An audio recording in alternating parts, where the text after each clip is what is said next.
Mes premiers J'aime lire présente un roman écrit par Juliette Mellon et raconté par Timothée Manès, La maîtresse tête en l'air.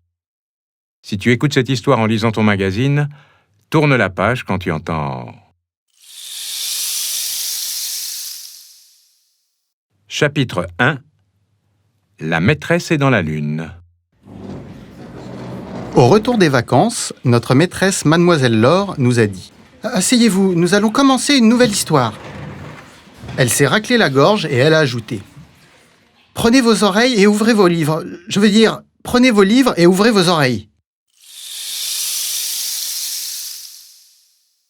Nous avons bien ouvert nos oreilles, mais la maîtresse, elle, a dû oublier d'ouvrir les siennes. Quand la cloche a sonné, elle n'a rien entendu. Elle a continué à lire l'histoire de sa voix douce. Léna s'est mise à remuer sur sa chaise comme un asticot. À force de bouger, elle est tombée. Et sa chaise aussi. Au bruit, la maîtresse a levé la tête. Léna s'est écriée « Maîtresse, la cloche a sonné et c'est pressé !» Mademoiselle Laure a répondu « Déjà la récréation, je n'ai pas vu le temps passer. Filez vite !» Dans la cour, j'ai remercié Léna. « Heureusement que tu es tombée. Je crois bien que la maîtresse était dans la lune. » Léna et moi, on trouvait ça étrange. Qu'avait donc notre maîtresse ce matin? Ahmet a déclaré « Moi je sais, elle a été piquée par une mouche rêveuse. » Tom a soupiré. « Les mouches rêveuses, ça n'existe pas. Je crois plutôt qu'elle n'a pas assez dormi. » J'ai approuvé. Peut-être parce que son chien a aboyé toute la nuit.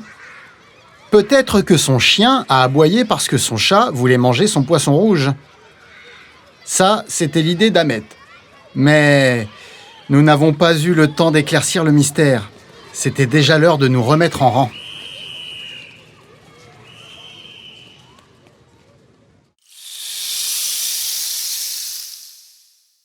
Chapitre 2. Et ça continue. L'après-midi, nous avons fait des mathématiques. La maîtresse a dessiné un magnifique triangle au tableau.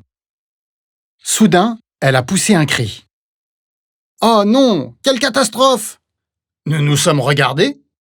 Je trouvais son triangle très réussi. Mais elle a continué. « J'ai utilisé le feutre permanent. Je ne peux plus l'effacer. »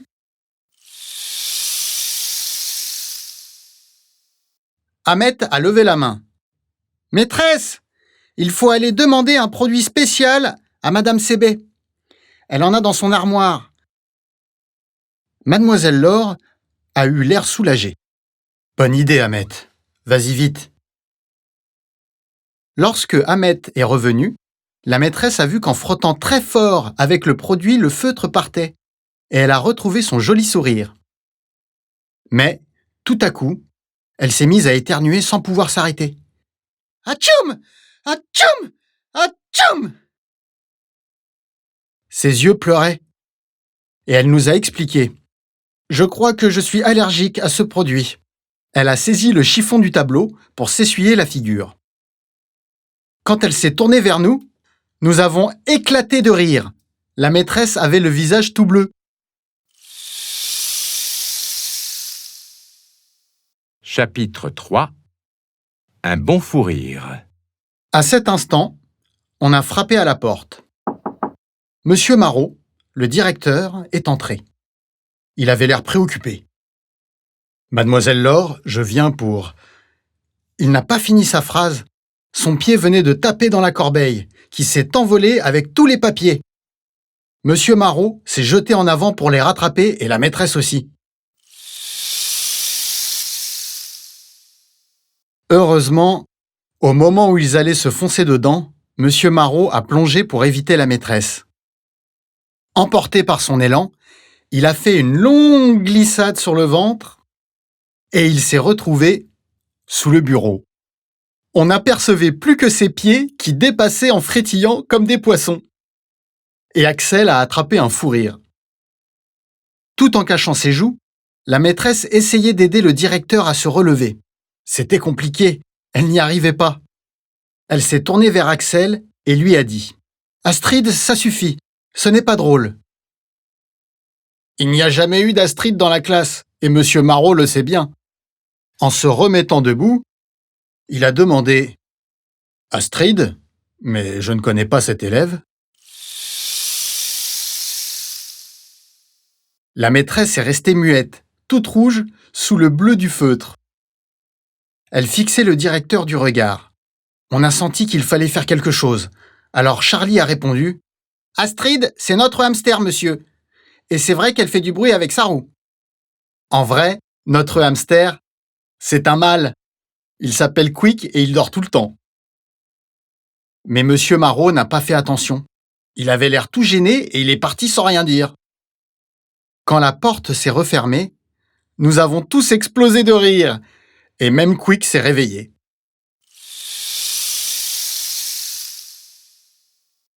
Chapitre 4. Le mystère s'éclaircit. La semaine est passée, mais le mystère à propos de la maîtresse est resté entier. Vendredi, elle était toujours aussi étourdie. Ahmet a eu une nouvelle idée. Peut-être qu'elle en a assez d'être maîtresse et que, toute la journée, elle rêve d'un autre métier. Non, ce n'est pas possible, a dit Léna. Elle tient trop à nous.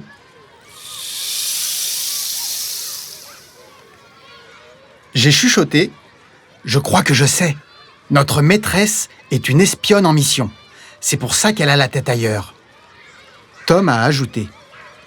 À mon avis, elle doit surveiller le directeur. Vous avez vu l'autre jour ? Elle ne le lâchait pas des yeux. Si ça se trouve, il est très dangereux. Léna nous a interrompus. En tout cas, aujourd'hui, c'est Mademoiselle Laure qui surveille la cantine. En plus, il y a des frites.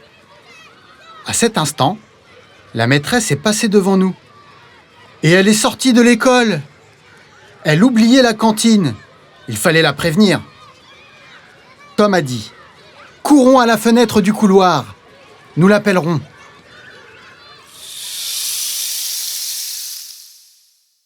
Une minute plus tard, nous étions tous les quatre à la fenêtre. Nous avons regardé dans la rue, et là, vite, nous nous sommes accroupis pour nous cacher. Mademoiselle Laure avait bien un secret, et nous savions enfin pourquoi elle était si étourdie. Dans la rue, nous venions de la voir passer, main dans la main, avec Monsieur Marot. Léna n'en revenait pas. Alors, ce n'est pas une espionne. Non, a répondu Tom, et elle n'a pas été piquée par une mouche rêveuse. Peut-être même, ai-je conclu, qu'elle n'a ni chien, ni chat, ni poisson rouge. Ahmet a résumé la situation. Si la maîtresse est tellement distraite, c'est juste qu'elle est amoureuse. Et maintenant, Mes premiers J'aime lire te propose Les petits mots de Zoé. Ah, le réveil sonne. Pour continuer mon somme, je l'assomme.